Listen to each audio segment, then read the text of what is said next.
You gotta have 4 arms. I know. I know. And 6 eyes to be Floyd. Is Floyd better than you? Yeah, this looks, I don't know, man.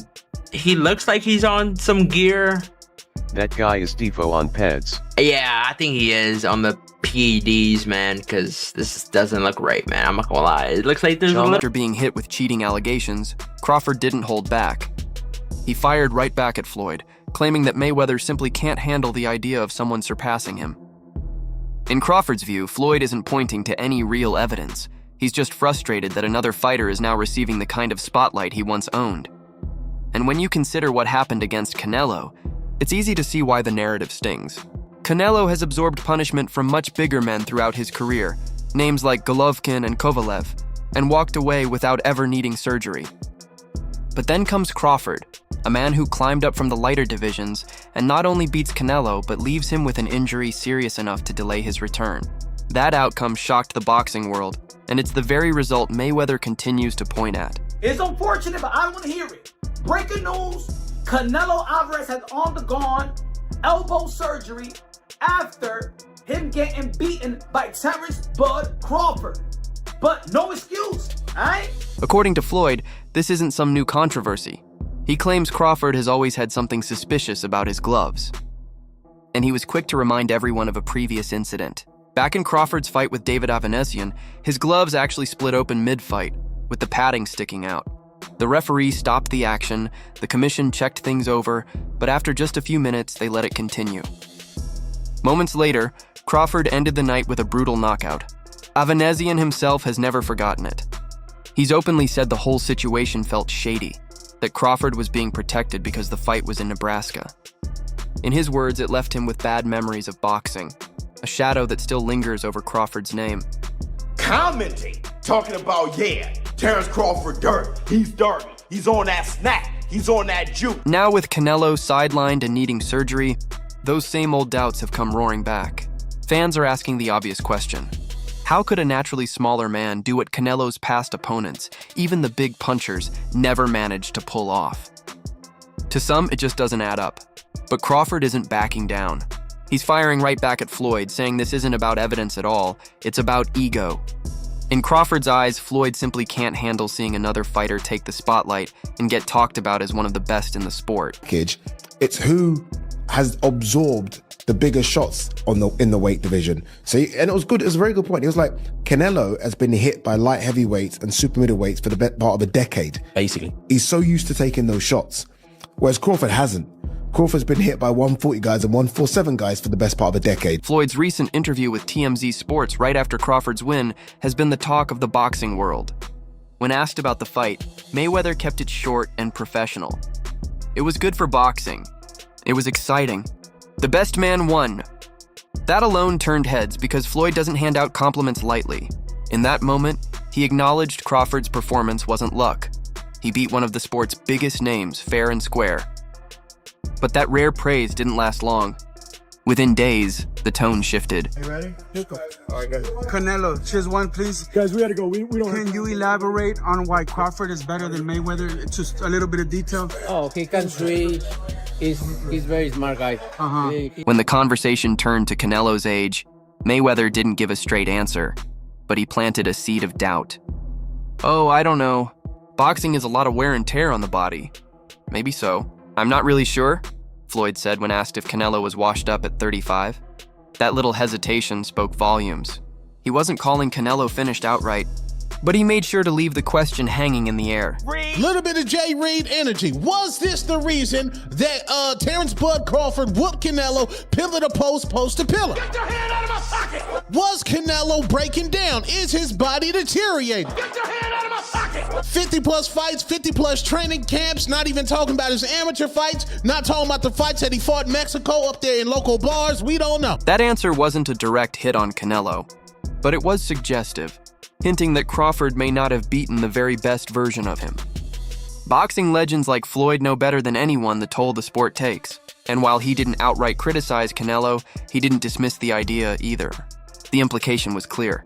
Maybe age had started to slow the Mexican superstar down. Even if subtle, Floyd's words planted the thought that the man Crawford beat wasn't at his absolute peak. Canelo is the guy right now in the sport that's supposed to be the man, you know, big bad wolf. You beat him, you the wolf. Now it's like, you know what I mean? Like, all right, who else I'm gonna fight? You beat the shark, you beat the wolf. Right. Damn. Like, you know what I mean? Ain't no more ops out there. It's ops out there, but who gonna make them really want to get up? Makes sense. That's like you said, you be the shark. While fans celebrated Crawford's win and praised his skill, some insiders began raising tougher questions about what comes next and how those choices will shape his legacy. Ronnie Shields, the Hall of Fame trainer who's worked with legends like Mike Tyson and Evander Holyfield, didn't hold back. Shields has always been direct, and this time was no different. He stressed that if Crawford truly wants to be remembered as one of the all-time greats, he can't avoid the top contenders in his division. To Shields, real champions take on the hardest challenges. He even named names. Fighters like David Benavidez, Christian Mbili, and Osleis Iglesias. According to Shields, these are the kinds of opponents Crawford must face if he wants to cement his place among boxing's immortals. Having surgery on his shoulder and will be returning back to Riyadh season mid-late 2026. That means the man is not retiring. A 2-pack of ass. That shit stinks. A little bit of... You ain't no cop, Jay Reed. Little bit of Jay Reed energy. Was this the reason that Terence Bud Crawford whooped Canelo? Shields implied that steering clear of these challenges would cast real doubt on Crawford's place in boxing history. He pointed out that the all-time greats of the past never left a division just to sidestep dangerous opponents. That's a strong statement because it frames Crawford's next moves not simply as chasing belts, but as chasing respect. Shields even suggested Crawford might jump back to middleweight in search of a 6th world title. On paper, another belt sounds impressive, but Shields warned that if it comes at the cost of dodging risk, it's a retreat from what makes legends.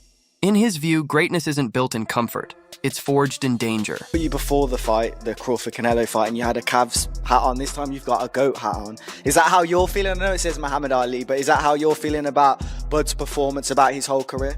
Yeah, I'm definitely feeling that way, man. The GOAT, greatest of all time, man. You gotta give it to him.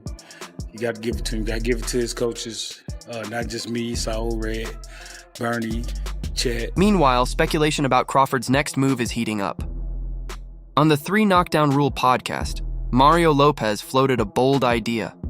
What if Crawford jumps to middleweight and challenges someone like Janibek Alimkhanuly? Lopez posed the question. If Crawford were to claim those belts and go undisputed yet again, his name wouldn't just be remembered. It would be etched in golden letters.